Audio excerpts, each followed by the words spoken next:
অনেক দিন পরে আজকে আমার বরের ইচ্ছা হয়েছে যে সন্ধেবেলা মানে রাতের বেলা একটু রুটি খাবে, তাই আমার বর নিজেই আটা মেখে দিল। তো হ্যালো এভরিওয়ান, কেমন আছো তোমরা সবাই? আমি খুব ভালো রয়েছি। তো আজকে সন্ধেটা চলো তোমাদের সাথে শেয়ার করি। তো বর বললো যে চলো আজকে রেডি হয়ে নাও ঝটাপট করে, আমরা একটু ঘুরতে যাব। আমি বললাম ঠিক আছে, আমি 1 মিনিটে রেডি হয়ে যাচ্ছি। দিয়ে বর বলছে 1 মিনিটে রেডি হওয়ার জায়গা তো তোমার অনেকক্ষণ লেগে গেল, তো তাড়াতাড়ি চলো, না হলে কিন্তু এরপর যাব না।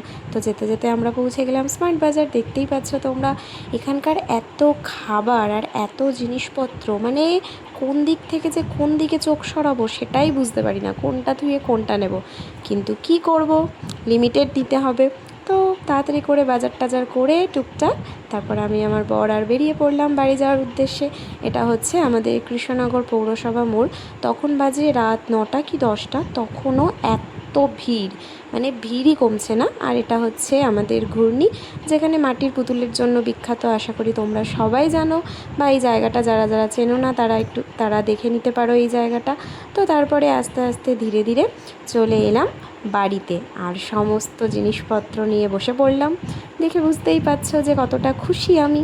আর যা কিছু মানে বাজার করেছিলাম প্রত্যেকটাই ছিল খাবার জিনিস, কারণ আমি আর আমার বর দুজনাই প্রচণ্ড খেতে ভালোবাসি। তো কী নেব করে অনেক কিছুই খাবার নিয়ে নেওয়া হয়েছিল। তো আমার বর বলছে যে পুরো 1 মাসের খাবারই মনে হয় এখানে নিয়ে নেওয়া হয়েছে। তারপরে বর আটা মেখে দিল আর আমি রুটি মারিয়ে নিলাম। তো টাটা, এখানেই আমাদের ব্লগটা শেষ হলো। ভালো লাগলে তোমরা একটা লাইক করে দিও।